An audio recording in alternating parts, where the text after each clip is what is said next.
João Paulo, você é educador físico e fisioterapeuta, não é isso? Isso, e estou cursando medicina agora, e sou ligante da Laorte também.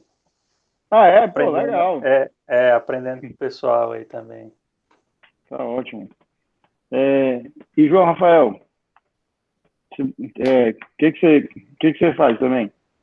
Eu sou Você me profissional de desculpa. educação física, sou escritor, cientista e personal trainer atualmente. Excelente. E André, o que você faz? Eu sou Desculpa educador perguntar. físico. Perfeito. Então, assim, talvez vocês se surpreendam com a minha visão, que eu sou muito pró atividade física. Eu acho que assim, essa reabilitação precoce, o quanto antes, ela é fundamental para o retorno das atividades do paciente. Então, para iniciar, eu gostaria de perguntar, né, a vocês o que que vocês veem como educadores físicos, como fisioterapeuta, com relação a essa questão. Quais atividades, por exemplo, num trauma de joelho, numa lesão de ligamento cruzado, é possível estar iniciando, principalmente se falando de um atleta do futebol, que muitas vezes eles dependem daquele retorno precoce, para a gente estar impedindo a artrofibrose, impedindo uma retração capsular, uma diminuição do arco de movimento num pós-operatório de reconstrução de ligamento cruzado. João Paulo, puder iniciar. Bem, eu sou totalmente a favor. A fisioterapia, a educação física, eles já podem atuar a partir do momento que o profissional sai da cirurgia, né? Geralmente acontece 24 horas depois, às vezes até no mesmo dia. Muitos ortopedistas, né, que são especialistas em joelho, eles indicam a fisioterapia. Outros preferem esperar um pouco, né? Às vezes a cirurgia complica, eles preferem esperar, mas a mobilização precoce traz um ganho imensurável aí na recuperação do atleta. A gente sabe que o tecido conjuntivo ele prolifera muito rápido, assim, cerca de 2 semanas em mobilização, a articulação fica muito rígida, o fisioterapeuta tem trabalho demais depois para ganhar movimento nessa articulação, na amplitude de movimento, sem falar os outros prejuízos, né, edema, tudo mais, fibrose capsular. Então, a fisioterapia já pode começar mobilizando a articulação, é claro que com muito cuidado, com muito critério, né, observando os sinais inflamatórios ali, mas o movimento ele é primordial para uma articulação tão importante quanto a do joelho. Certo. André, a sua visão para a gente, de acordo, muda alguma coisa? Com relação à lesão a cirurgia do ligamento cruzado anterior, acho que as recomendações dizem que para a volta de esportes competitivos, né, que envolvem mudança de direção e giro, como, por exemplo, o basquete, futebol, se recomenda que o atleta volte somente após 9 meses da cirurgia do ligamento, acompanhado de alguns outros critérios físicos e funcionais. Existem estudos mostrando aí que a taxa de relesão a cada mês que o retorno ao esporte foi atrasado reduz por 51% a chance de uma relesão até os 9 meses. Após os 9 meses, não existe aí uma redução no risco caso você vá atrasando o retorno ao esporte. Então, esse período de 9 meses aí parece ser um período ideal para o atleta poder voltar ao esporte, mas se deve ainda avaliar alguns outros parâmetros físicos e funcionais para ver se o atleta está em condições em voltar ao esporte competitivo. Por exemplo, avaliar a força de quadríceps, algo importante, e comparar com um membro não lesionado, ver se existe alguma simetria Já existem estudos mostrando que é algo importante você avaliar essa simetria de força de quadríceps. E também avaliar alguns testes específicos do esporte, né? No caso do futebol, avaliar a capacidade do atleta realizar tiros, né? Os sprints. Se ele sentir algum desconforto realizando esses sprints ou alguma mudança de direção, quer dizer que ele ainda não está em condições, né, de realizar o esporte competitivo. Então, com relação à lesão do ligamento cruzado anterior, essas são as recomendações aí para volta ao esporte competitivo. Excelente, André. João Paulo, pode falar. Só complementar aqui a fala do professor André, alguns profissionais aí, ultimamente, estavam fazendo protocolo muito acelerado de retorno de atletas. A gente sabe que trabalhar com esporte é complicado, existe... Vamos supor, o seu clube contrata um jogador, uma estrela, e essa estrela sofre uma lesão de ligamento cruzado anterior, vai ficar 9 meses afastado. A gente sabe que a pressão é muito grande em cima de toda a equipe médica, né? Toda a equipe de saúde do clube, fisioterapeuta. Todo mundo é muito pressionado a fazer tratamento ali incessante nesse atleta para ele voltar. A gente sabe que isso impacta muito nas finanças de um clube, você ter um atleta com alto salário fora durante muito tempo, cai a receita do clube. Então a gente sabe que existe pressão de todos os lados para poder acelerar esse retorno do atleta. E alguns fisioterapeutas aí tentaram fazer protocolos de lesão de cruzado anterior, tentando voltar o atleta com 5 meses, e a taxa de relesão foi absurda. Então, só complementando aí o que o professor falou, que acontece muito, mas isso é muito em decorrência da pressão de dirigente, né, que não quer que um atleta que tenha salário muito alto fique afastado durante tanto tempo. Mas a gente sabe que isso não é importante. O que importa é a saúde, né? O que adianta você voltar com 5 meses e na primeira partida, segunda partida, machuca de novo e vai ter que ficar mais de 1 ano fora. Então, Excelente. tudo isso tem que pesar, e o atleta e o profissional, principalmente, que for atender, ele tem que bater o pé e se negar a fazer isso. Perfeito. E João Rafael, qual a sua visão? Difere alguma coisa dos colegas? Em relação ao trabalho, não só para a LCA, né, mas para toda e qualquer outra lesão, seja de cruzado anterior, posterior, ou de outra articulação específica, eu sempre acreditei na questão da equipe multidisciplinar, né? Em relação ao trabalho do profissional de educação física, do fisioterapeuta e do médico, acho que cada um tem o seu momento de atuação, né? O médico, ele atua na questão medicamentosa, na questão cirúrgica e questões diversas da prerrogativa médica. O profissional de fisioterapia, ele vai atuar na questão da recuperação, e o profissional de educação física entra com o trabalho de refortalecimento, de aumento da performance, né, até que ele possa estar pronto para voltar ao esporte, né? E uma coisa importante, né, que voltar ao esporte é diferente de voltar à prática de atividade física, que ela deve ser imediata até, né? Se a pessoa está com a perna imobilizada, ela tem aí pelo menos mais 3 membros que podem ser trabalhados. Se essa imobilização ela já foi retirada com 24, 48, 72 horas, seja o que for, esse membro ele já precisa começar a ser mobilizado, que isso acelera de maneira bastante interessante a recuperação da pessoa cada vez mais rápido. Muito bem. Em lesões de coração, por exemplo, né, de cirurgias cardíacas, a ideia é que a pessoa, no pós-cirúrgico, já comece a andar dentro do quarto, né? 24 horas depois, já comece a caminhar no corredor do hospital. Por quê? Já foi notado que o aumento da exigência do coração faz com que ele se recupere mais rapidamente da cirurgia que foi feita sobre ele. Isso acontece de maneira bastante semelhante para todo e qualquer outro tecido do corpo, né? A gente estimula a hipertrofia, estimula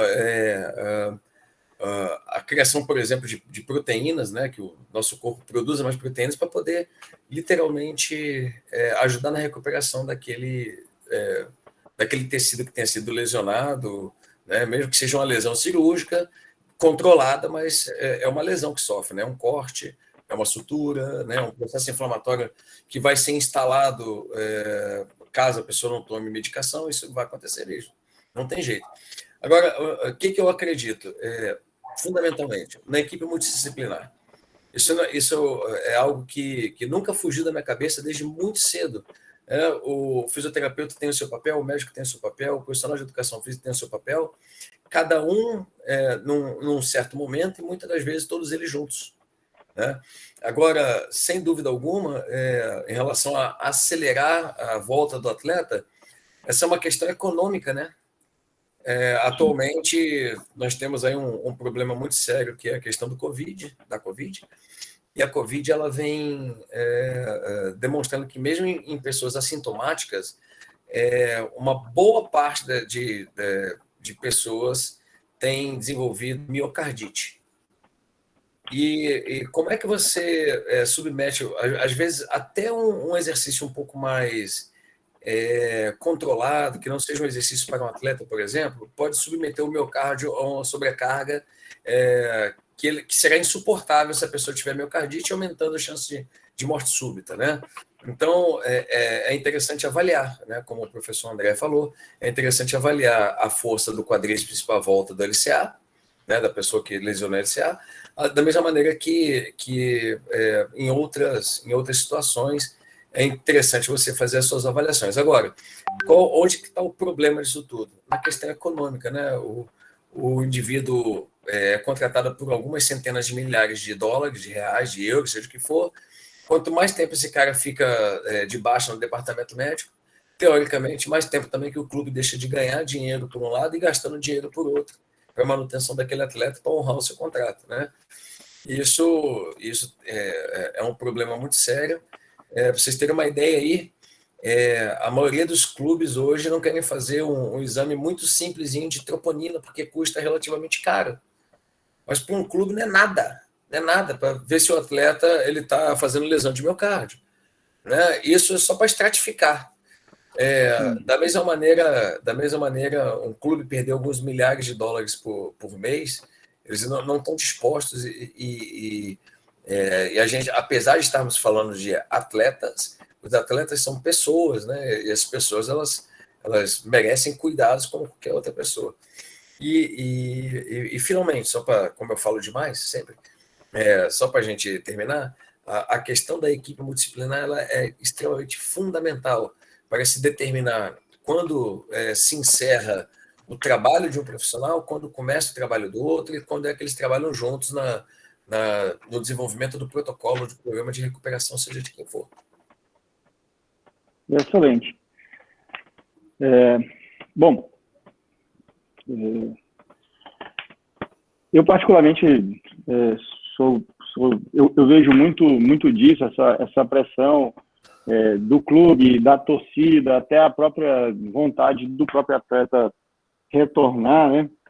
E essas pressões elas existem, mas é realmente fundamental esse retorno, assim, retorno minto. É fundamental essa reabilitação precoce, né? Hoje existem protocolos, como o João Paulo falou, no pós-operatório imediato, no logo após cirúrgico, você já colocar esse paciente para fazer a flexo-extensão daquele joelho, a não ser que seja alguma coisa diferente, um osso de uma qualidade mais baixa, ou um parafuso que não teve uma pega tão boa para segurar o ligamento, mas de um modo geral, você já vai realmente querer iniciar essa movimentação precoce mesmo.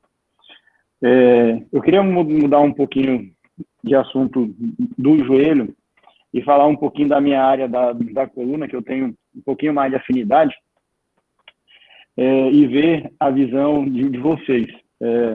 Eu tenho muitos pacientes, nem sei quantos por semana eu atendo, que eles têm sempre a queixa da lombalgia crônica. E aí, assim, a minha visão, né, o que eu entendo? Eu já li em alguns estudos já, que o que acontece? O paciente, quando ele tem uma lombalgia inicial, uma dor lombar inicial, e naturalmente, quando você tem qualquer processo inflamatório que seja, você vai tender a deixar aquela articulação parada, imobilizada, esperando que aquela dor passe, aquele processo inflamatório cesse. Só que com relação à coluna, você colocar 24 horas, 48 horas de o paciente deitado, imobilizado, você tem uma hipotrofia, uma diminuição do tônus muscular que leva a um novo processo inflamatório quando ele for querer se movimentar.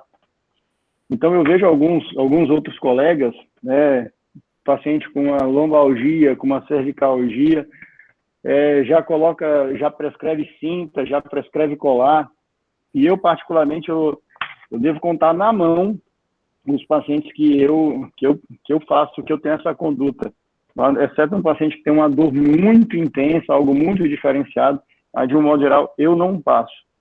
E a minha visão, a minha orientação para esses pacientes é sempre de procurar um fisioterapeuta para tentar fazer alguma medida de alongamento, alguma medida de analgesia junto à fisioterapia e estimular realmente uma reabilitação precoce. Eu oriento a já, pelo menos em casa, estar andando, indo para um lado, para o outro. Eu queria saber do João Rafael, qual que é a visão dele com relação a isso? Você já viu alguma coisa disso? O que você vê, João?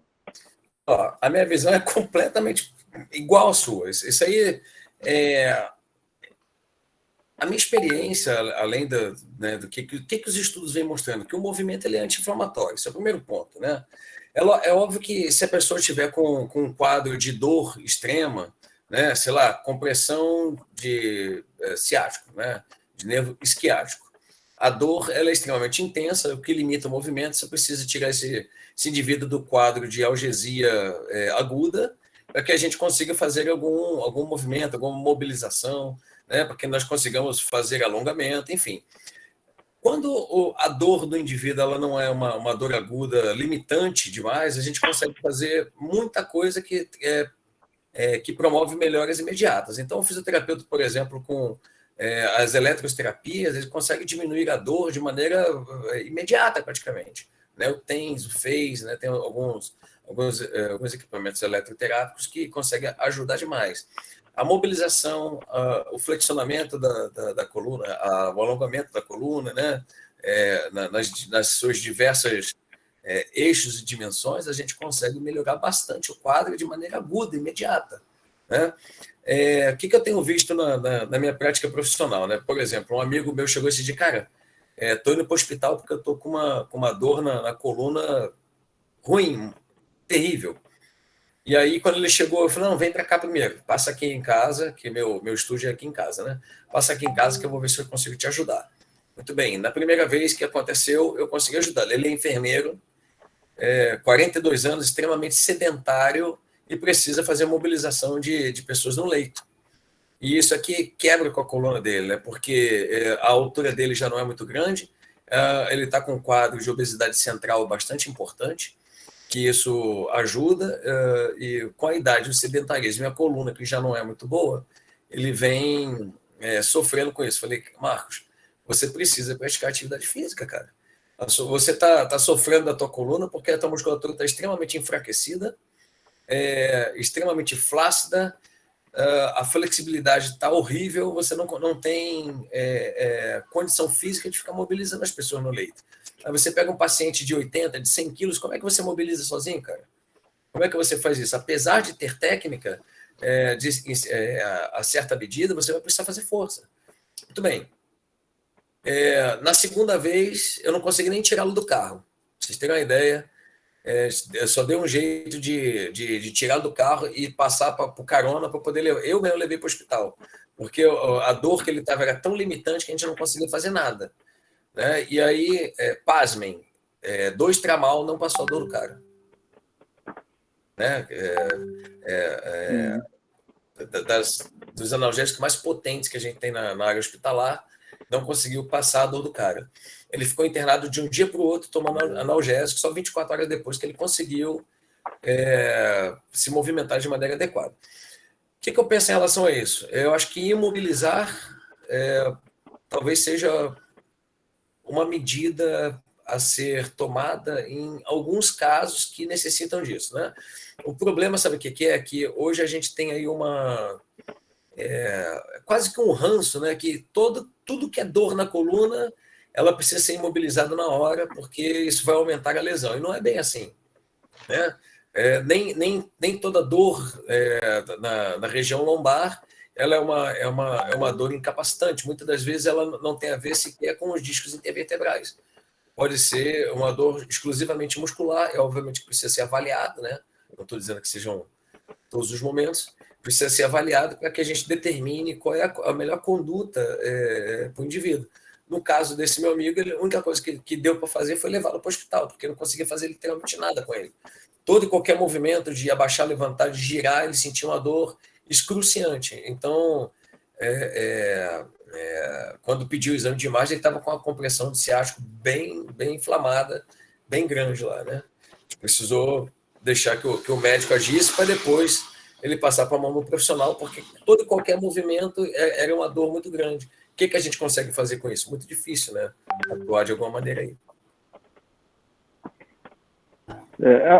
Assim, nesses pacientes, né, de dor muito aguda, de dor muito intensa, já existem protocolos que falam da gente, se o paciente não tem aqueles critérios absolutos cirúrgicos, né, o paciente não tem um déficit de força, o paciente tem a hérnia pela hérnia e ali uma radiculopatia, já há quem advogue, né, há trabalhos que advogam, por exemplo, você fazer, num caso desse, uma infiltração, né, junta esse nervo para você tentar bloquear aquela inflamação. Mas, quer falar, João? Não, eu até cheguei a dizer isso para ele. Falei assim, o Marcos, tá arriscado você chegar no hospital, se o tramal não resolver, fazer uma infiltração aí. Fazer A gente vê colega que, tipo assim, vamos fazer cirurgia. E existe esse tipo de profissional que já quer de cara já fazer a cirurgia. Mas, graças a Deus, aqui no Acre, a gente só somos 2 que operam coluna e a gente tem uma formação mais tranquila nesse aspecto. A gente, quando opera, é bem indicado. Mas, enfim. André, fala pra gente aí, como educador físico, o que você acha que dá de fazer num paciente que tem, por exemplo, uma dor lombar, que tem ali uma protrusão discal, que está saindo desse evento inflamatório, já para a gente tentar, para a gente melhorar a propriocepção dele, dar confiança a ele, para ele começar um fortalecimento dessa musculatura do entorno da coluna? Acho que para a maioria dos processos de reabilitação, né, dos pacientes, já com fisioterapeuta mesmo, acho que, como educador físico, seria começar de forma gradativa, né? Então, exercício de fortalecimento, mas mais em condições de isometria, né? E aos poucos ir progredindo para exercícios dinâmicos, como com contração concêntrica ou excêntrica. No caso dos exercícios de isometria, talvez exercício de fortalecimento para a região central aí do corpo, né? O core, por exemplo, com o uso de pranchas, tanto pranchas frontais, laterais, como aquelas dorsais. Depois progredir para exercícios, como eu disse, concêntricos e excêntricos, né, com flexão e extensão de tronco. Depois progredir nas cargas, né, com os pesos. Exercícios de mobilidade também podem ser trabalhados com esses indivíduos, né, para tentar aumentar um pouco a amplitude de movimento nessa região que pode estar debilitada. E acho que no mais são essas as recomendações, começar de forma progressiva. Vai do mais simples, né, da contração concêntrica, e depois vai aumentando a complexidade da sobrecarga e dos exercícios. Uhum. João Paulo, e na sua visão, o que você acha que dá da gente fazer, o que você acha que dá da gente para tentar é um pouco de desmistificar essa dor na coluna, essa hérnia que vai incapacitar, mesmo quando o paciente já não está mais naquele evento inflamatório agudo, né? Não está naquela radiculopatia, mas ele teve um diagnóstico de hérnia e aí aquilo ali assombra a vida dele. Bem, doutor Carlos, primeiro eu queria até agradecer esse seu e dizer que concordo bastante com o seu posicionamento, que a mobilização precoce ela auxilia, melhora demais o paciente. Percebo que o senhor também tem muito interesse em trabalhar em parceria com os outros profissionais que também podem auxiliar, trazer a melhora do paciente. A fisioterapia, existe diversas técnicas, né, que podem auxiliar o paciente aí com esse quadro. Uma delas é a hidroterapia, que a gente falou mais cedo. A imersão do paciente numa água aquecida, mais ou menos no nível do umbigo, reduz muito o peso corporal, pelo menos 50%, né? O paciente fazendo uma caminhada com elevação de membro dentro d'água, faz uma caminhadinha de frente, de costa, lateralmente, isso aí melhora muito a mobilidade. A gente pede para fazer pequenos movimentos, né, com a amplitude um pouquinho reduzida, para ele aos poucos ir ganhando mais flexibilidade ali na coluna lombar, ou seja, em qualquer segmento ali da coluna também. Pede para o paciente fazer agachamento, né, ficar com o ombro imerso na água, fazer alguns movimentos para membro superior, membro inferior, pequenas rotações, tudo isso aí auxilia bastante, porque reduz a sobrecarga sobre a coluna. E existe também as técnicas de terapia manual, que melhoram muito, né? Fazer bastante tração nessa região que está com compressão. Existe a osteopatia, a quiropraxia, né? Existem até franquias aí na área da fisioterapia que trabalham só com isso. Uma delas é o ITC vertebral, que é uma maca que você prende a parte aqui do pescoço e a coluna lombar através de cintas e a máquina fica tracionando. E muitos pacientes referem uma melhora impressionante. Basta você fazer simples movimentos, né, de forma contínua, seguindo um protocolo bem organizado, que aí você vai perceber que a melhora do paciente é muito grande. E aí ele chega depois no consultório aí do médico agradecendo, porque eu acho que todos devem trabalhar em conjunto, né? A parte da fisioterapia é melhorar esse paciente e encaminhar para a educação física, né? Começando com movimentos aí da educação física que são específicos, né? Pode falar, professor. Uma coisa que a fisioterapia tem uma grande vantagem sobre a educação física é que vocês têm protocolos. Nós não temos protocolos de nada. O profissional de educação física, a grande maioria, principalmente os que não estudam, fazem as coisas a vanter. Né? Então, tipo assim, qual é o protocolo de atuação para quem tem lombalgia crônica? Relata a lombalgia crônica. Professor, eu estou vindo para a academia porque o médico indicou que eu fizesse uma atividade física e que eu procurasse um profissional de educação física e eu tenho lombalgia. Qual é o protocolo de atuação? Nós não sabemos, não temos isso na educação física. Eu acho que isso é uma vantagem muito grande da medicina, da nutrição, da enfermagem, da fisioterapia, porque para cada caso você tem o tratamento gold standard, você tem o tratamento possível, você tem os off-labels. A educação física não tem isso.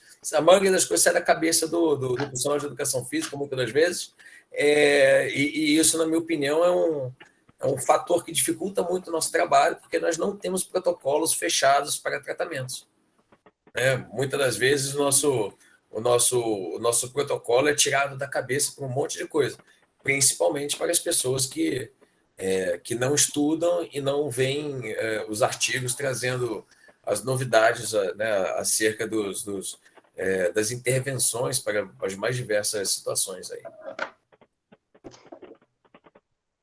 Eu percebo que isso vem sendo mudado aí aos poucos, né? O profissional da educação física, eu percebo que ele está procurando interagir mais, se informar mais com os profissionais da área no caso a fisioterapia, o próprio médico, eles estão buscando cada vez mais informações, porque esse tipo de paciente está chegando cada vez mais na academia, nos clubes, né? Antigamente a gente via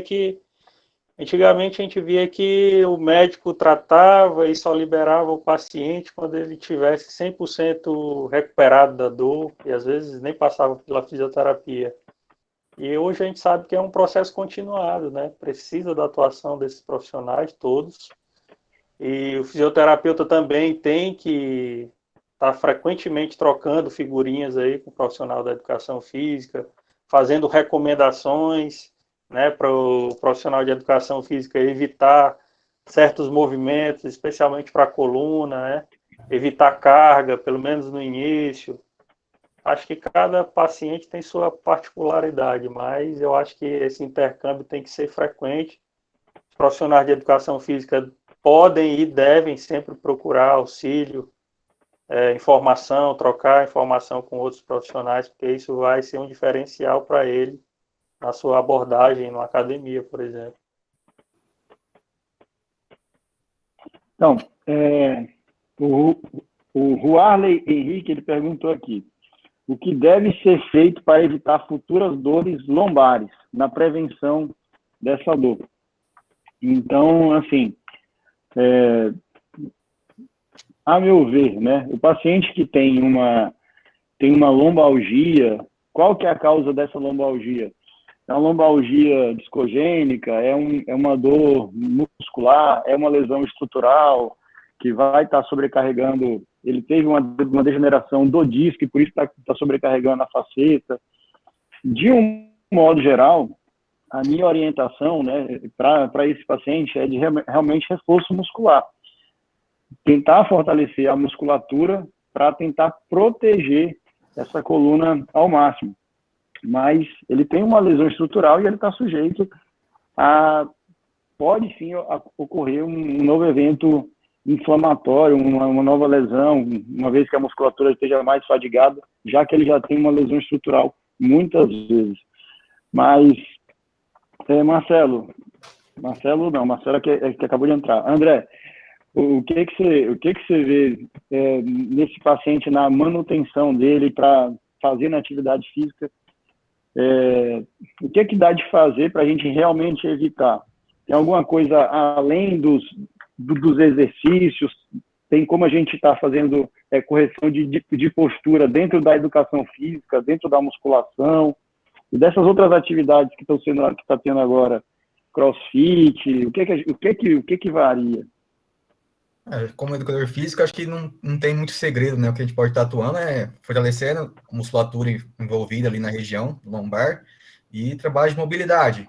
E também aquela questão da correção da postura. Então, verificar se existe algum desalinhamento na postura, ver qual musculatura aí pode estar envolvida, se está uma musculatura atrofiada ou uma musculatura hipertrofiada que está gerando esse desbalanço, e trabalhar nessa questão. Se for uma musculatura muito atrofiada, você deve fazer trabalho de fortalecimento.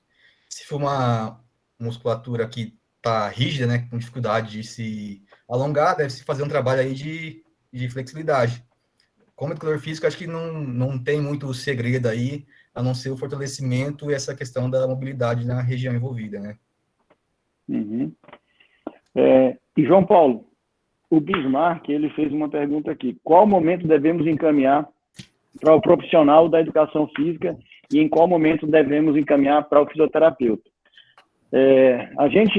Eu, né, como médico, me incluo nisso, e a gente vai lá e pede assim, 10 sessões de fisioterapia, 20 sessões de fisioterapia. E eu, já me ver, isso não é correto, por assim dizer. Porque cabe tipo assim, quando eu encaminho o paciente para fisioterapia, deveria o fisioterapeuta dar a alta dele para a educação física, dizer assim, olha, você já está reabilitado e agora eu te encaminho para educador físico. Quando que é esse momento? Existe esse momento?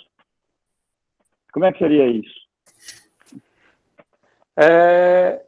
Isso ocorre muito por causa de plano de saúde, né? O plano, geralmente, ele gosta de determinar a quantidade de sessão que o fisioterapeuta pode fazer, mas isso é muito relativo, né? Às vezes o médico encaminha 10 sessões de fisioterapia, o paciente com 4, 5 já melhorou, e você pode encaminhar para a educação física a partir do momento que você verificar que o paciente não sente mais dor, você faz alguns testes, né? Testes musculares para verificar algum déficit de força muscular naquele membro que foi acometido, naquele músculo que estava com diminuição de força. Você faz teste de alguma mobilidade, né? Teste ortopédico, que você verifica alguma irritação de alguma região. E antes de dar alta e encaminhar para a educação física, o fisioterapeuta tem que seguir protocolo, verificar se o paciente sente alguma dor ou incômodo em qualquer movimento, seja ele estático ou dinâmico.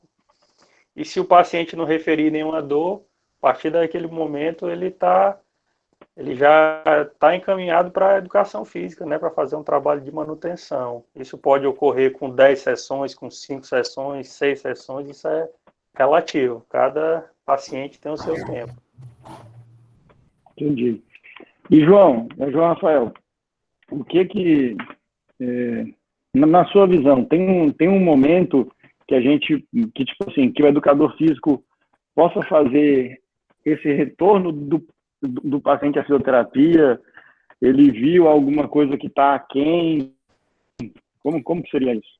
Eu acho que a dor e a limitação dos movimentos são a condição sine qua non para a gente retornar, regredir o paciente, né, o cliente, que se tornou cliente, vai voltar a ser paciente, o fisioterapeuta, né? Se o cara está apresentando um quadro álgico muito importante, ou uma limitação de movimento que realmente limite a nossa atuação como profissional de educação física, então, vamos dizer, eu coloco, às vezes, o cara num exercício simples, bem controlado, mas o cara está sentindo dor. Eu acho que sugere-se que ele procure o fisioterapeuta, que ele procure o médico, para avaliar uma nova conduta, até que nós possamos agir de maneira aplicada àquele problema dele. Obviamente que não quer dizer necessariamente, eu estou com a dor na região lombar. Eu tenho que parar todo o meu programa de exercício por conta disso? Não. Eu acho que a gente pode trabalhar em conjunto com o fisioterapeuta, determinar uma conduta de atuação que não vai aumentar o quadro álgico dessa pessoa, não vai aumentar um possível processo inflamatório que tenha sido instalado ali naquele local, mas que você continue, sei lá, temos aí programas de flexibilidade que nós podemos fazer, temos exercícios para outros membros e temos exercícios que manterão aquela região estabilizada de maneira que o programa de atividade física que você vai propor para a pessoa não vai piorar, vai continuar mantendo muitas das vezes o seu condicionamento, vai ajudar a manutenção do condicionamento de outras áreas do corpo. Enquanto isso, o fisioterapeuta está atuando, o médico está atuando para fazer com que aquele indivíduo saia daquele quadro álgico e nós possamos voltar a atuar de maneira mais agressiva, talvez, né? A gente diminui um pouco a agressividade do nosso trabalho e passamos a fazer alguma manutenção. Agora, qual é o ponto específico que eu sempre falo, né? Que o profissional de educação física, ele viveu um tempo atrás, talvez na última década, nas últimas 2 décadas, de terrorismo biomecânico, né? Tudo é proibido, tudo causa lesão, tudo não sei o quê. Então, a gente praticamente ficou de mãos atadas com um monte de exercício que, ora, fora considerado interessante, depois passou a ser considerado o maior vilão, e não é bem assim, né? O professor Stelli tem uma máxima que ele fala que eu acho muito interessante, que ele diz o seguinte, que não existem exercícios contraindicados, existem pessoas contraindicadas por alguns exercícios. Então, alguns exercícios eles podem fazer muito bem a algumas pessoas, como podem fazer muito mal para outras. E aí é o papel do profissional, né, que conhece um pouco da área, de determinar o que é possível, o que não é possível, o que é interessante, o que não é interessante, e sempre, uma coisa que eu sempre falo é a segurança do seu cliente, ela tem que estar acima de qualquer outra exigência que ele tenha, certo? Então, garantimos a segurança, depois a gente garante os objetivos, seja emagrecimento, hipertrofia, melhora de condicionamento, seja o que for. Né? O que não pode acontecer é fazermos as coisas de qualquer jeito, como uma pessoa leiga olharia na internet e determinaria que, sei lá, o stiff seria um exercício sim ou não indicado ou contraindicado para quem tem uma lombalgia, né? E pode ser tanto contraindicado dependendo se o cara tem um prolapso discal, tem uma hérnia de disco, se ela é anteroposterior, se ela é posterior-anterior, ou se o cara tem um enfraquecimento daquela região, e o stiff ele pode ser um exercício, como ele envolve uma extensão de tronco, né, indicado para fortalecer aquela região de maneira até importante, né? Então, acho que o profissional de educação física ele precisa avaliar em que momento aquele indivíduo está chegando para a mão dele e se um trabalho, seja qual for, ele precisa regredir para o fisioterapeuta, precisa regredir para o médico, para que eles avaliem novas condutas e novas possibilidades para aquele indivíduo, para que ele possa voltar a treinar normalmente. Perfeito. A Isabela, ela veio aqui e perguntou: existem muitos casos de aluno fazer os exercícios errados na academia e o profissional responsável não corrigir e nem ligar se está errado ou não. Eu particularmente, eu vejo muito isso nesse modelo de academia que está se popularizando aqui em Rio Branco, né, que é esse modelo de academia Smart, esse modelo de academia Blue Fit, né, que é a academia, por assim dizer, solta, né, com pouquíssimos profissionais educadores físicos, onde você nem conhece, né, quem é o educador físico que está lá, se você for praticar. Assim, André e João, o que vocês veem disso? O que vocês acham disso? Enfim. Fala, André. Tá. Acho que é algo comum, né? Eu já sou de Rondônia, já morei em Cuiabá, Mato Grosso, hoje moro em São Paulo, e é comum ver isso onde eu passei nas academias. Normalmente é comum os professores verem um aluno fazendo algo errado e acabar não corrigindo. Também tanto porque o professor está meio que acomodado com a situação, e às vezes, algumas situações, pode ser também que o aluno não gosta de ser corrigido. Também tem esses casos. Já fui estagiário na minha graduação, né, na educação física, em academia, e tinha aqueles alunos que, quando você tentava corrigir ele acabava ficando incomodado, e meio que só faltava mandar você embora, né? Mas, na maioria dos casos, acho que é o professor mesmo que acaba não procurando aí o aluno para corrigir ele. Eu acho, sabe o que eu, além de concordar plenamente com o professor André, eu acho que a gente ainda vive um certo momento do terrorismo biomecânico, né? Que tudo causa lesão, né? Você não pode fazer nada porque vai não sei o que na sua coluna. Uma outra coisa que as pessoas têm em mente é que toda e qualquer dor muscular da região dorsal é uma dor de coluna. Gente, você tem músculo que estende a coluna, que flexiona a coluna, você tem músculo que flexiona lateralmente, você tem uma série de grupos musculares que fazem a rotação da sua coluna, quer dizer, do tronco, na verdade, né? E quando você trabalha, quando você faz exercício, isso costuma, muitas das vezes, causar um certo nível de dor. Né? Dor nem sempre ela sempre é um indicativo de que alguma coisa aconteceu. Nem sempre ela é evitável, né? Por mais que você tente fazer um programa de atividade física bastante bem dimensionado para a pessoa, mas qualquer aumento na atividade muitas das vezes causa algum nível de dor na pessoa. E as pessoas têm esse ranço de que toda e qualquer dor na região dorsal ela é uma dor de coluna, né? Que pode estar relacionada a hérnia de disco, a prolapso discal, a compressão de saída nervosa e assim por diante. E não é bem assim, né? Então, na cabeça das pessoas, elas têm um certo preconceito contra sentir algum tipo de dor nas costas. E acho que o profissional de educação física ele também precisa, de uma maneira mais robusta, aumentar também os seus argumentos para conseguir convencer o aluno de que ele poderia fazer alguma coisa de diferente, né? De maneira diferente, né? A gente vê muito profissional de educação física, quando o aluno pergunta, principalmente, vou dizer que pega o professor João Paulo treinando na academia. Então, eu falo assim, mas isso aqui está errado, mas por que está errado? Tenho certeza que o João Paulo ia perguntar por que isso está errado. Né?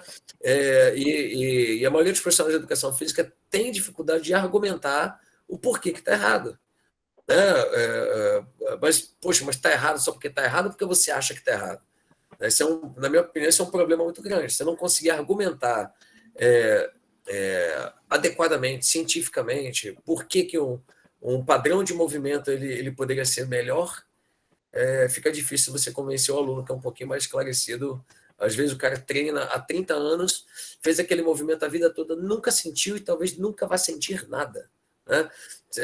O Dr. Carlos sabe que a grande maioria das pessoas tem alteração em exame de imagem na coluna, muitas delas não sentem nada e provavelmente nunca vão sentir nada. Né?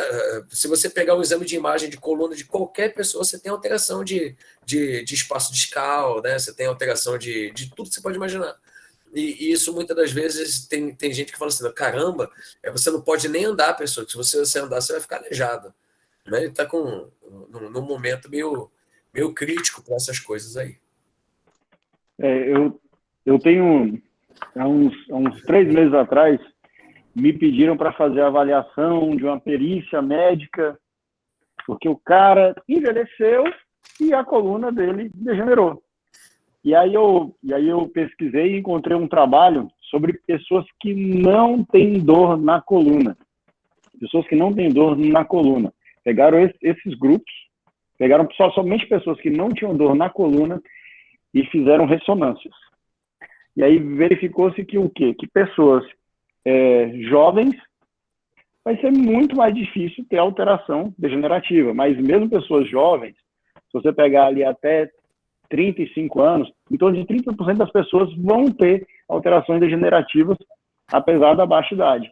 E pessoas que não têm dor, com mais de 60 anos, 80% vão ter alterações degenerativas. Então, o que aconteceu? Você envelheceu.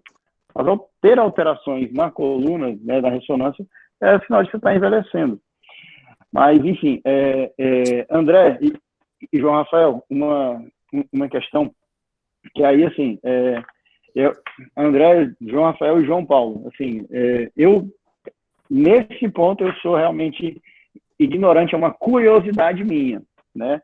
E aí eu vou falar o que eu vejo, o que eu entendo desse ponto específico. Eu vejo muitas vezes na academia as pessoas fazerem uso de cintas para proteger quando vão fazer agachamento, uso de carga mais pesada. E aí, assim, na minha concepção, eu digo, cara, isso aqui na minha concepção inicial que eu tinha, eu achava aquilo um absurdo. Eu digo, cara, o cara está fazendo uso de uma cinta, sendo que ele deveria estar treinando o corpo inteiro. Se ele está colocando uma cinta, ele tá imobilizando e ele está agora só sobrecarregando a articulação da coluna, já que essa musculatura ela não está ativa. E aí um colega educador físico, ele foi e me falou o seguinte, Carlos, ali, o que acontece? Você está indo para o além. E nesse momento, a musculatura, para fazer aquele exercício, ainda não está 100%. Então, você usa naquele momento específico para não ter uma sobrecarga da musculatura, enfim. Foi essa a justificativa que ele me deu. O que vocês acham, João, André e João Paulo? O que vocês veem desse exercício específico e desse uso dessa órtese, por assim dizer? Então, eu acho que a cinta ela tem o seu momento de utilização.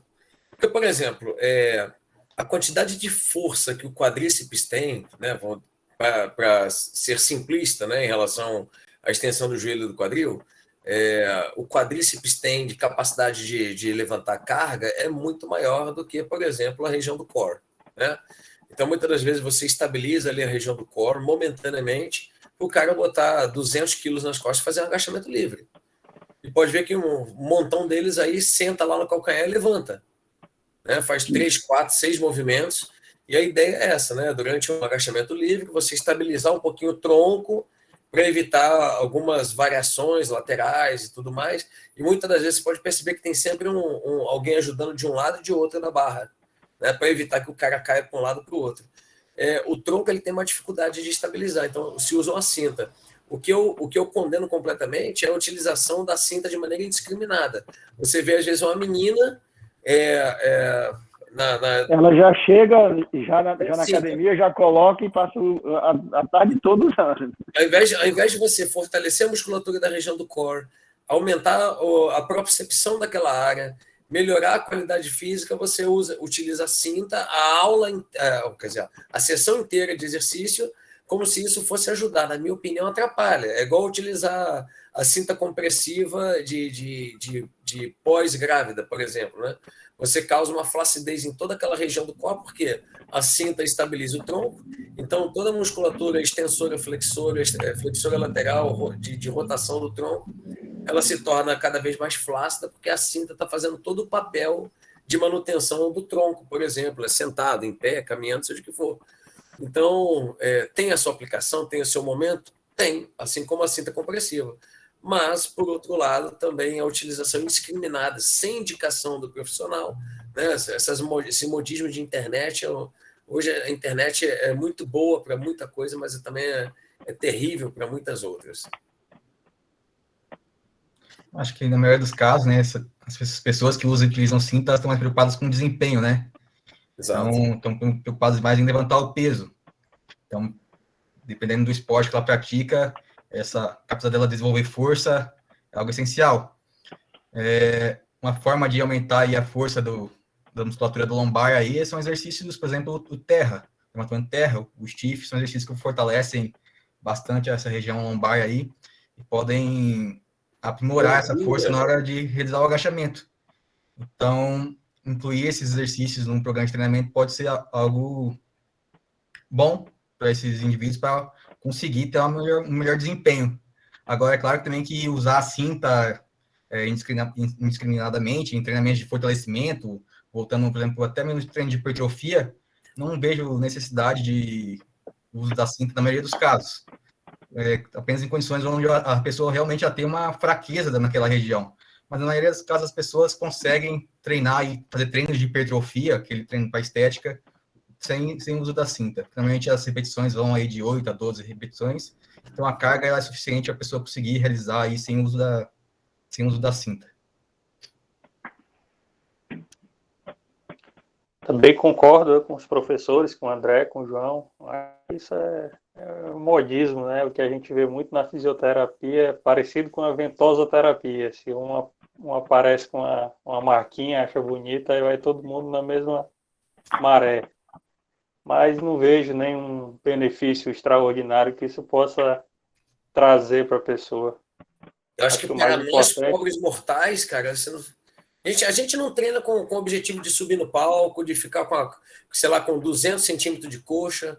A gente não, pelo menos eu não faço agachamento livre há muitos anos, que eu nem tenho, bom, enfim, agachamento livre com barra, né? Agachamento livre sem barra, eu faço quase todos os dias, porque eu dou aula, e uma boa parte da aula eu acompanho meus alunos, eu dito o ritmo da aula, aquela coisa toda. Então, eu acho que se não forem nos casos mais extremos que realmente você possa ter uma indicação para o uso de um equipamento, para quê? O modismo tá pegando aí, né? Fica até bonito, a menina bota o nome, borda, né? Tem academia que já tem a cinta que fica lá guardadinha e os indivíduos vão lá na recepção pedir. Sim. O Arley Henrique Geralmente deparamos com trabalhadores rurais ou trabalhadores braçais que apresentam dores lombares que geralmente irradia para os membros inferiores. Quando podemos classificar como inválido? E se realmente for, qual a solução para esses casos? O que fazemos para ajudar esses pacientes? João Paulo, inicia aí. É o paciente mais, eu diria que é o paciente mais complicado de cuidar, né? Porque a própria atividade que ele exerce no dia a dia, né? É um trabalho pesado, um trabalho braçal, e essas pessoas não têm muita instrução, eles têm dificuldade de entender que isso lá na frente, né? Esse posicionamento errado, esse trabalho pesado, eles agacham, essas pessoas geralmente trabalham se agachando, pegando muito peso, né? Aí quando você é mais jovem, você não sente nada. Só que com o tempo isso vai causando um prejuízo enorme. Então é o paciente mais difícil de você ter uma conversa, tem que tentar igualar ali o seu nível de informação, né? Não falar tecnicamente, você tem que dizer, seu Francisco, seu José, não faça isso, que lá na frente isso vai trazer um problema, isso pode complicar muito. Você não vai ter dificuldade para caminhar, para fazer suas atividades. É difícil achar um meio termo aí para poder passar essa informação para eles. A gente sabe que as pessoas elas têm dificuldade de ouvir, principalmente profissional da área da saúde. Por isso que eu digo que é o paciente mais difícil de tratar. Que até para aderir ao tratamento eles têm dificuldade, eles não aceitam, né? Então, infelizmente, nesse tipo de público a incidência é muito alta e o tratamento é difícil de a gente obter sucesso. André e João. Eu não entendi como classificar como inválido, não sei o que ele quis dizer. É justamente... A invalidez da pessoa? Assim, o que incorre, né, com esses pacientes? Esses pacientes, normalmente, eles são pacientes SUS. E aí, você não tem esses pacientes, o que acontece? Quando ele consegue a consulta comigo, ele não consegue o fisioterapeuta. Quando ele vem a consulta, quando ele consegue a consulta comigo, ele não consegue o fisioterapeuta. Quando ele não consegue o fisioterapeuta, quando ele não consegue o educador físico, você vai chegar a um ponto de que, assim, eu opero muito mais o paciente do SUS do que o paciente do consultório. Por quê? Porque o paciente do consultório, ele consegue fazer o tratamento, o paciente do SUS não. Então, eu sou obrigado a lançar mão das intervenções muito mais no SUS do que no consultório. Mas, assim, o que eu acho que ele quer falar, né, qual a solução para esses casos. E realmente a solução para esses casos, a meu ver, particularmente, ela no modelo que a gente tem hoje de SUS, que é a realidade desse paciente, o trabalhador braçal é o paciente pobre, é a pessoa pobre, ela não vai conseguir tomar a medicação que a gente prescreve, ela não vai conseguir fazer o fortalecimento, porque ela não tem condição nem de parar o trabalho, para dar uma pausa para aquela musculatura, descansar e depois, no outro dia, ele fazer um fortalecimento, uma preparação. Então, assim, essa é a grande dificuldade. E aí, esses pacientes, você definir eles como inválido, a meu ver, eles não são inválidos. Eles têm dor crônica, eles têm lombalgia crônica, eles têm doença degenerativa discal, mas é aquele paciente que ele vai ficar buscando laudo de um ortopedista, de outro, até que chega uma idade que ele chegue até o Tribunal Federal e lá o pessoal, na canetada, acabe aposentando ele. Mas essa realidade é muito difícil. João Paulo, João e André, tem uma pergunta que é minha, né? Que é minha, né, para vocês, a visão de vocês com relação especificamente às lesões degenerativas, as lesões por trauma de repetição em tornozelo, joelho e quadril, na minha visão, elas são articulações de grande amplitude de movimento. E isso torna muito difícil tirar esse paciente do quadro álgico para você iniciar o fortalecimento. Que ele precise e fazer o movimento para realizar a nutrição daquela articulação, enfim, tem muita coisa que avaliar. Mas em que a gente pode agir nessas outras articulações para tentar amenizar aquele quadro álgico por uma condromalácia inicial do joelho ou uma lesão labral lá no quadril, por exemplo? João Paulo.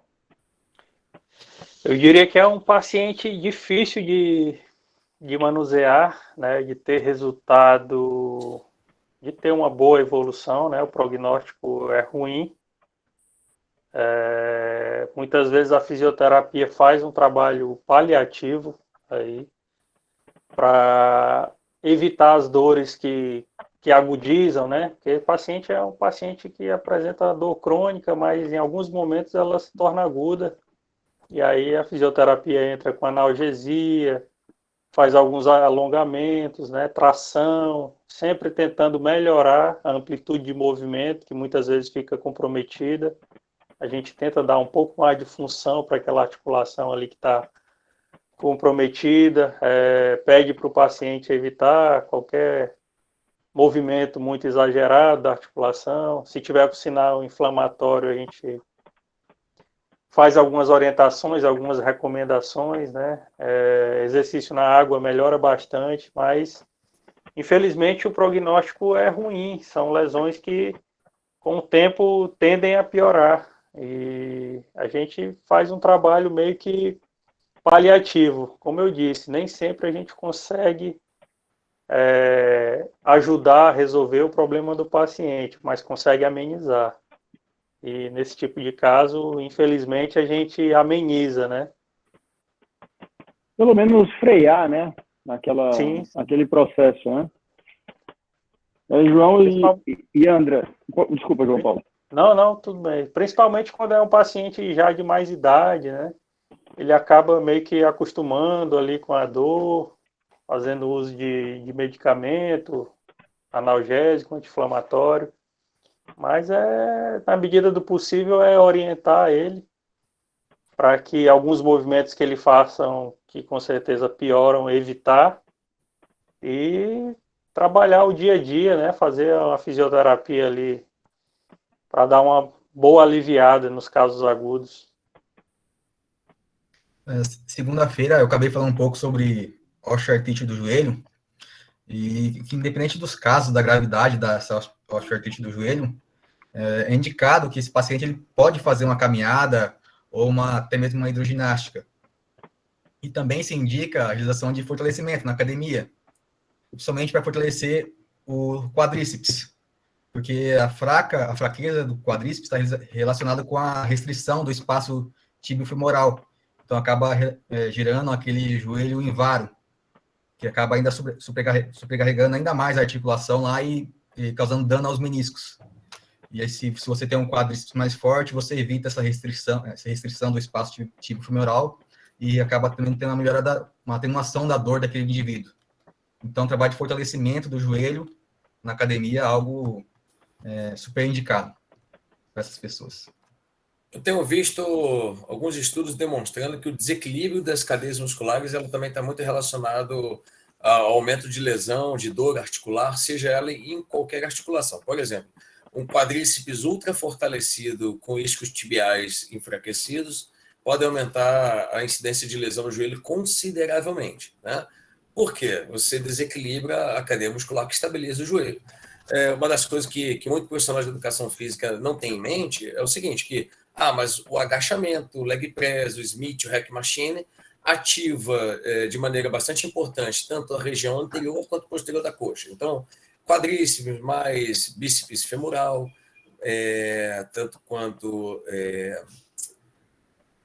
semitendina e semimembranáceo, eles são ativados, são coativados durante o exercício de agachamento. Contudo, a região anterior ela tem uma solicitação muito maior do que a solicitação da região posterior, o que sugere que nós tenhamos alguns exercícios que sejam específicos para os posteriores de coxa, para os flexores do joelho, para que mantenhamos aí um equilíbrio de força muscular entre a região anterior e posterior do joelho. Isso acontece de maneira muito semelhante quando nós falamos também de flexão do cotovelo, extensão do cotovelo, então grupamento flexor com grupamento extensor, adução, abdução, adução horizontal do ombro e assim por diante. Muito bem. Então, agora eu esqueci o nome do autor, que ele fala bastante sobre isso, que muitas das dores articulares, muitas das lesões em articulações, elas estão relacionadas a um desequilíbrio de cadeia posterior e anterior, por exemplo, né? Um desequilíbrio entre a musculatura agonista e antagonistas relacionada àquela articulação que está com dor. O que eu tenho visto aqui na minha prática profissional, né? Que, de maneira geral, quando a gente faz um trabalho que muitas das vezes parece... uma coisa que eu falo para os meus alunos, esse exercício parecia muito inocente, né? Tu olha para o exercício, ele parece inocente, mas no final de uma certa quantidade de repetição e uma certa quantidade de tempo que você realiza, você vê que ele te provoca um estímulo bastante interessante, né? E depois de um certo trabalho onde a gente tenta equilibrar as duas cadeias, né? Musculares, anterior-posterior, laterais, né? Dependendo da articulação que nós estejamos pensando, o nível de dor ele tem costumado a diminuir. Por exemplo, eu tenho uma senhorinha de 86 anos. Ela tinha dores na coluna muito, muito importantes, provavelmente ela tem um quadro degenerativo, 86 anos, sempre fui sedentária, né? Então é algo que a gente precisa considerar. Isso foi bastante agravado agora na pandemia de Covid-19, então ela se tornou ainda mais sedentária, porque o pouco que ela andava na rua, que ela fazia uma caminhada, que ela ia na casa da filha dela, acabou, e ela passou a sentir cada vez mais dor, principalmente a dor de compressão isquiática, né? Então, ela tinha uma dor na região lombar que irradia para a perna, deixa eu lembrar aqui, direita, né? Que eu estou de frente para ela, então corresponde à minha perna esquerda. Então, a perna direita dela sempre está sendo irradiada a dor. E a gente começou com o trabalho de fortalecimento, com alguns agachamentos, né? Apesar dela ter 86 anos, ela conseguia... Começamos com 4 agachamentos por dia. Né? Uma das coisas que a gente fala sempre, né? O exercício ele precisa ser progressivo. Então, ela sentava na cadeira e levantava 4 vezes. Acabou o treinamento dela hoje, né? Para aquele grupamento muscular. Então, a gente vem observando que o seguinte, que o desequilíbrio das cadeias musculares envolvidas numa articulação, ela vem provocando esse quadro de algesia e que ele é muito melhorado quando você fortalece de maneira equilibrada as musculaturas, certo?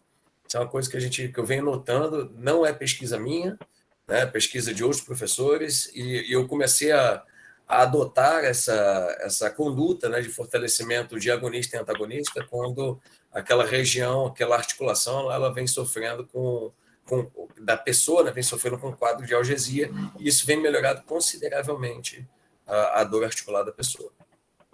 Até chegando à extinção, tá? Alguns alunos relatam que já não sentem mais dor no joelho como sentiam. Então, eu tenho uma aluna aí como eu comentei, de 144 quilos. O joelho esquerdo dela, ela sempre relatou que é um frangalho, assim, horrível, muito, muito, muito dolorido. E ela, semana passada, ela falou para mim, cara, agora que eu estou notando, eu não estou mais sentindo dor no joelho. Né? Ela estava na aula e comentou, cara, eu não estou mais sentindo dor no joelho. Essa semana eu perguntei para ela, como é que está teu joelho? Ela, não está mais doendo. Falei, poxa, para mim isso já é um resultado muito interessante, mas eu só vou parar de te encher o saco quando você chegar pelo menos a 100 quilos. Ela também tem quase 1,90 m, né? Então 100 quilos para ela talvez seja um peso corporal bastante razoável, né? Sim. Tranquilo.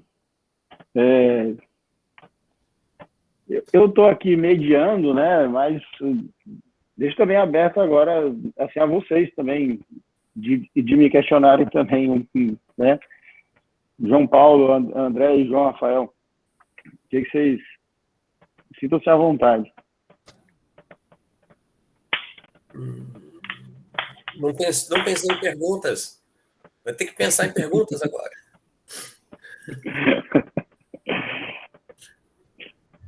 Eu sempre tive uma curiosidade em relação à cirurgia da coluna, né? Quando a gente, em alguma cirurgia da coluna, é colocado eu esqueci o nome, mas é uma prótese que estabiliza, que imobiliza, né, a articulação entre uma vértebra e outra. É verdade? Isso. A pergunta é a seguinte: quais são as limitações para a prática de atividade física desse indivíduo? São as mesmas de sempre, como, por exemplo, dor, um problema no movimento especificamente? Então, por exemplo, a pessoa imobilizou alguma articulação cervical. Não sei se é aplicada também na cervical essa mesma conduta, né? Mas imobilizou a articulação cervical. Quais são os principais cuidados que a gente precisa tomar? Porque, por exemplo, eu tenho tenho 4 alunos com uma que tem 7 hérnias de disco, outra que tem 8 hérnias de disco, e elas têm dor, né? Vem melhorando, mas provavelmente em algum momento elas vão entrar na faca, né? Porque elas já têm diminuição severa de força em um membro, tem analgesia, tem formigamento no outro membro, né? Então, certamente isso aí são sintomas neurológicos que talvez sugiram que em algum momento no futuro elas devam passar por alguma cirurgia, né? Tá. Assim, o que a gente leva em consideração para definir como cirúrgico? É a dor intratável, né? E aí você precisa tentar separar se essa dor ela é uma dor neuropática, crônica, e uma opção para entender melhor essa dor está no teste terapêutico do bloqueio foraminal, dá uma luz para a gente entender a possibilidade de você fazer uma descompressão e realmente ter uma melhora. Se o paciente melhora quando você faz a infiltração do anestésico junto àquela raiz nervosa. Você entende que ali você tem um nervo que ele é plausível de ser feita a descompressão.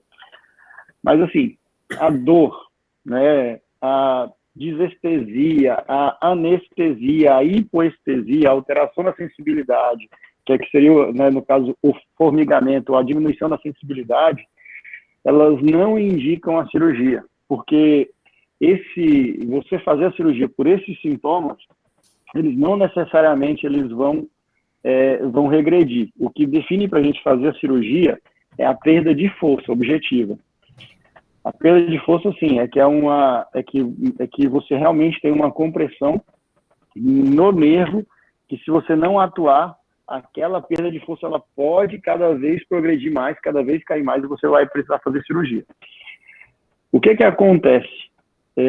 À medida que a coluna ela for degenerando, e aquele disco ele vai diminuindo, vai perdendo a altura, chega a um ponto que fica vértebra com vértebra. Ali, né, você tem uma reação de sobrecarga naquela articulação e começa a formação de osteófitos. O osteófito que se forma, ele nada mais é do que uma tentativa de biomecânica de tentar estabilizar aquela articulação, tentando aumentar a área. E o que vai ocorrer com o paciente, à medida que ele vai envelhecer, é que vai estabilizar aquela articulação. O que é feito na cirurgia? A gente faz uma estabilização cirúrgica, certo? Uhum. Então, o que é que pode... Assim, existem 2 possibilidades cirúrgicas, né? Em se tratando de uma degeneração grande, algum grau de instabilidade naquele segmento da coluna. Você pode fazer a artrodese, que é você fazer a estabilização, você pode fazer a prótese discal. A prótese de disco, hoje ela só é recomendada para cervical. Ela não é recomendada para a coluna lombar. Na coluna lombar, a sobrecarga é muito grande, as próteses elas não são boas. Chase, no início dos anos 2000, hoje não está se fazendo mais.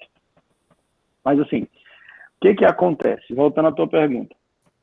O paciente, quando ele tem ali quando ele faz uma artrodese, aquela articulação, que é uma articulação de baixa amplitude de movimento, que é a articulação da coluna, se você vê o segmento, ela tem uma baixa amplitude de movimento. No contexto da movimentação da coluna, ela representa pouca coisa, Sim. por assim dizer. Então, assim, quando você estabiliza, quando você faz a artrodese, ali cola um osso no outro. E você não tem limitação nenhuma com relação a movimento, a risco de fratura, a risco de lesão, quando você faz aquela estabilização. Agora, o que acontece com esse paciente? Por mais que você tenha feito a fixação, naquele segmento eu não vou ter mais degeneração. No entanto, nos outros níveis eu vou ter uma sobrecarga. Apesar de baixa, tipo assim, se eu for comparar um joelho que eu fiz uma artrodese, que está ali rígido, eu vou ter uma alteração da biomecânica da minha marcha gigante. A movimentação do meu quadril vai ser diferente, a movimentação do meu tornozelo vai ser diferente. Então, e eu estou falando de uma articulação que tem uma grande amplitude de movimento, que é o joelho. Isso vai impactar diretamente no meu quadril e no meu tornozelo. Agora, na coluna, não. Mas vai ocorrer, sim. Então, o que acontece? Esse paciente ele vai precisar, após a cirurgia, um fortalecimento muito maior do que antes. E isso não vai limitar ele com relação a nada. Ele vai, na verdade, precisar de um fortalecimento muito maior do que o que ele precisava antes da cirurgia, enquanto ele ainda tinha aquela articulação, porque ele precisa compensar aquela articulação que está artrodesada pelas outras. Entendeu? Uhum. Então, basicamente é isso. Eu, particularmente, eu tenho um paciente, eu tenho uma paciente que ela tem uma espondilolistese de alto grau. A espondilolistese dela, ela tem um escorregamento de uma vértebra sobre a outra, ela é adulta, né? De quase grau 4. É 3/4 a classificação dela. Todo mundo que olha diz assim, meu Deus, você está andando, como assim? E a mulher, ela é Iron Man. A mulher é o caralho para fazer atividade física. E aí, assim, ela sentiu uma dorzinha, foi fazer um exame, passou com o ortopedista e falar para ela, ó, vai pro da coluna que você vai ter que operar amanhã. Isso aí é grave. E aí, é o terrorismo biomecânico que eu falo sempre para as pessoas, né? Isso, e aí chegou comigo. E aí eu fui lá avaliar ela, né? Quer dizer, ela chegou lá no meu consultório e eu fui lá avaliar. Né? Assim, a paciente, uma lombalgia mínima.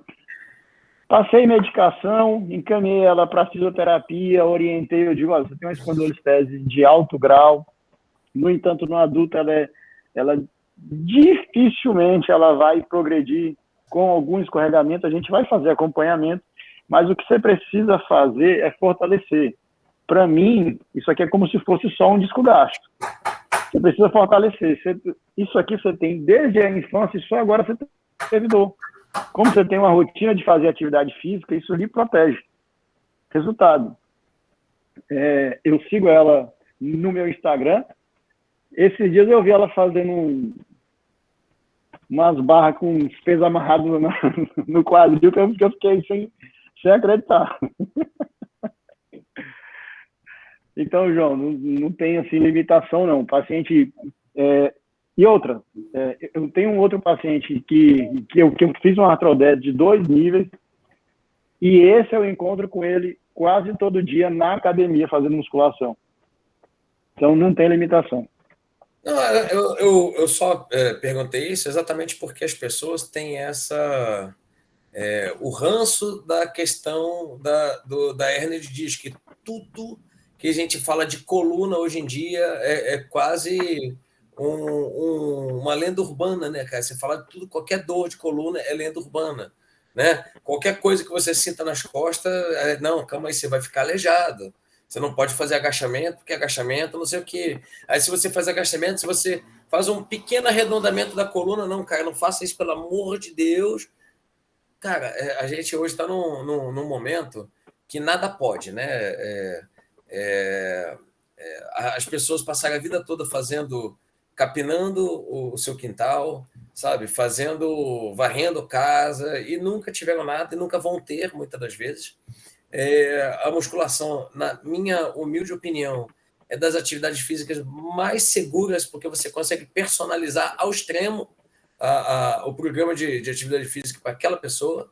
Então, diferentemente de outras atividades que você não consegue personalizar de maneira muito boa, a musculação você consegue sentar com o indivíduo, conversar com ele, analisar o caso, ver seus objetivos, o que você tem na academia e fazer um programa personalizado para ele. Ou seja, você consegue aumentar o nível de segurança e eficácia do programa de atividade física de maneira muito boa, coisa que você não consegue na ginástica localizada, você não consegue, às vezes, na hidroginástica, que muitas das vezes é indiscriminado. Não, faz hidroginástica, faz caminhada como se fosse assim muito inocente na hidroginástica, como se a caminhada fosse muito inocente, e na verdade pode não ser.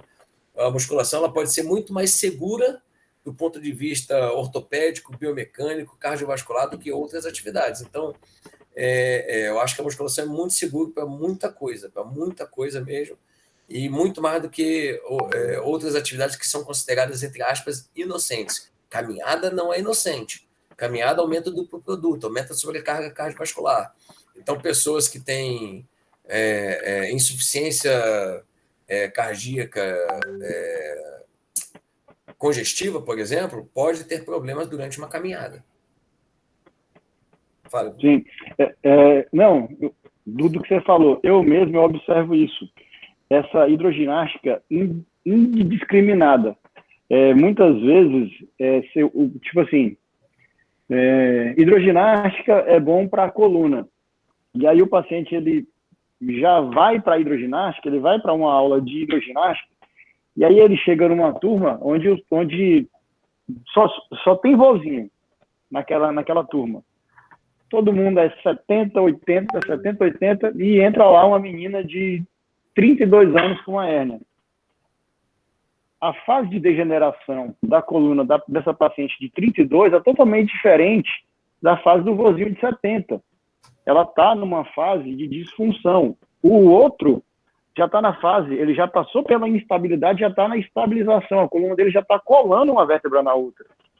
O que ele precisa fortalecer para estabilizar aquela coluna é muito diferente do que ela vai precisar. E aí ela foi fazer hidroginástica, não teve melhora nenhuma e veio agora aqui, na consulta comigo. Então, assim, realmente precisa ser algo individualizado. Acho que a musculação, lógico, com exceção do trabalho do personal trainer, que aí você consegue individualizar, cuidar, né, assistir o tempo todo. Acho que a musculação a atividade física, é o exercício mais seguro que a gente pode ter dentro da academia, obviamente, quando você tem assistência profissional, né? Não é o caso dos low cost gym, né, que nós temos aí, que tem um professor de educação física que olhe lá porque a lei exige que tenha, só.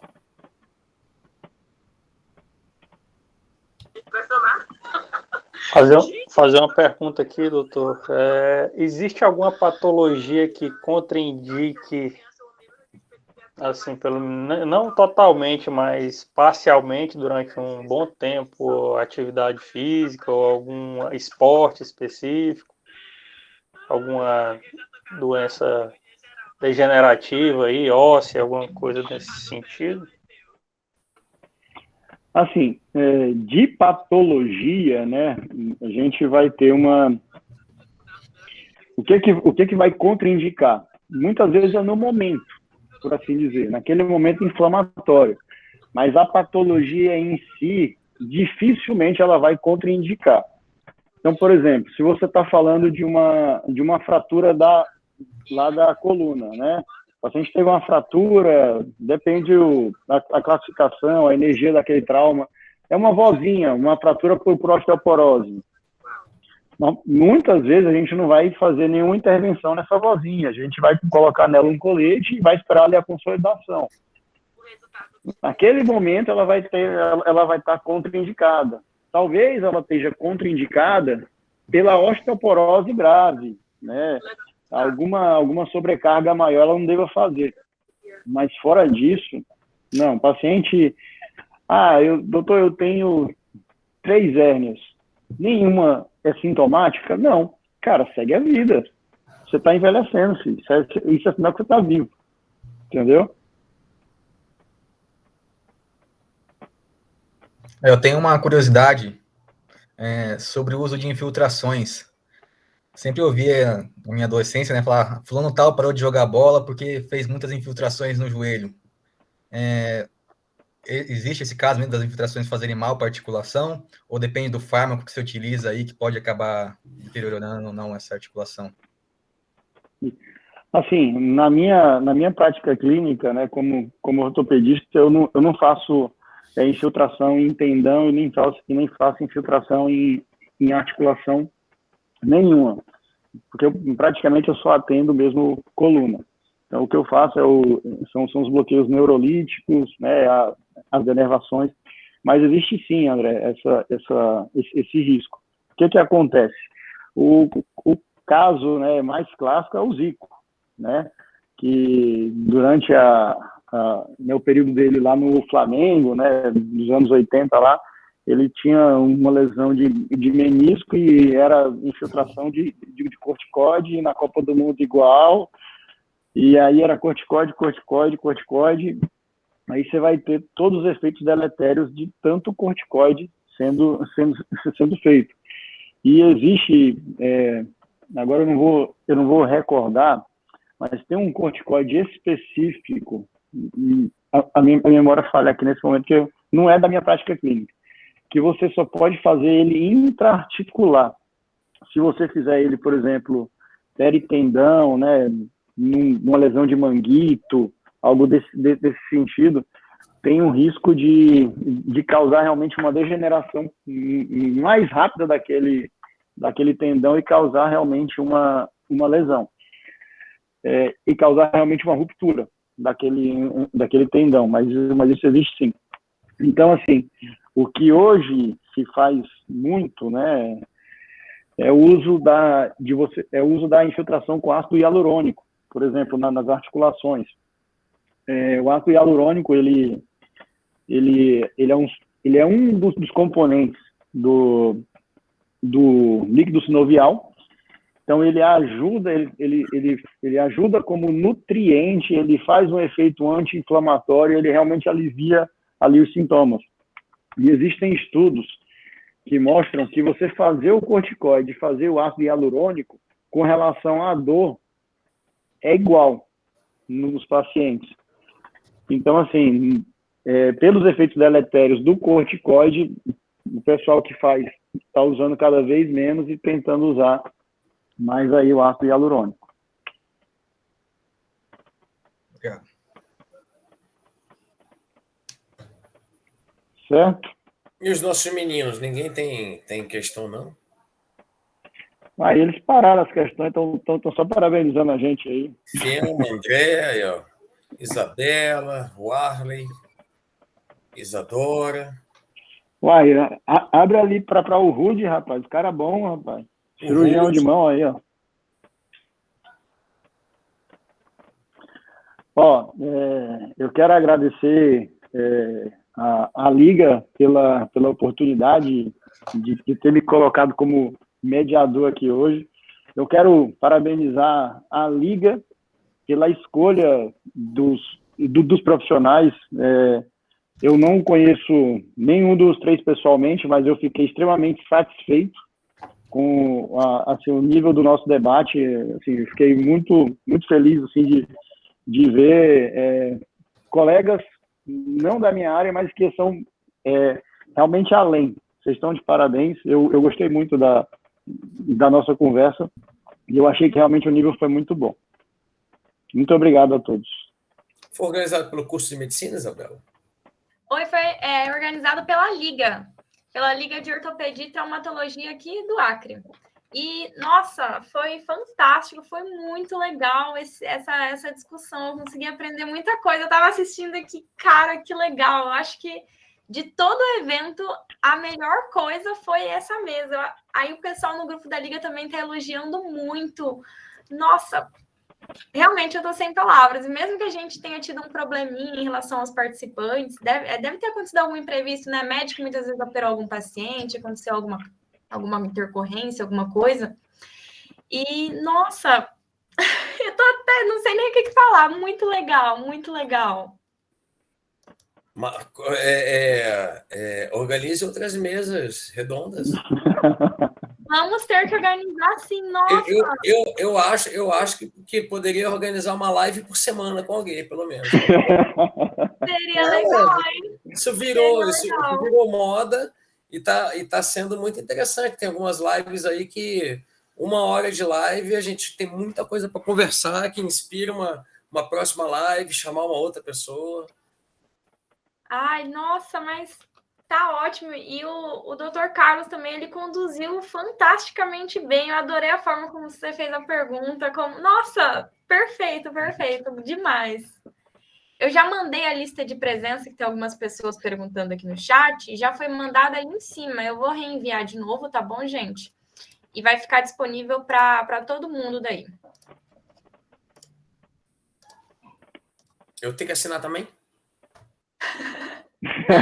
Acho que o senhor não precisa. Só preciso do CPF de vocês. Eu acho que eu já pedi o seu, né, João Rafael? Eu chamando de senhor, cara, nem. Ai, tá bom, João. É a força do hábito. Me chama de doutor, me chama de João, tá bom. Tá bonito. Acho que eu só vou precisar do CPF dos palestrantes para a gente fazer a certificação. Acho que vai demorar uns diazinhos, porque na UFAC acaba demorando um pouquinho. Mas parabéns. Aí, na primeira ou na segunda semana de outubro, estaria aí na UFAC. Acabei de ser implementada a minha bolsa de pós-doc aí. Parabéns, doutor, parabéns. Vai ser ótimo poder contar com você mais perto aqui de volta no Acre. Passar umas semanas aí, vou voltar e depois eu vou me organizar para voltar a morar aí, né? Tem uma das exigências da bolsa, mas primeiro eu tenho que me organizar das coisas que eu estou fazendo no Rio de Janeiro, sair para o Acre de volta.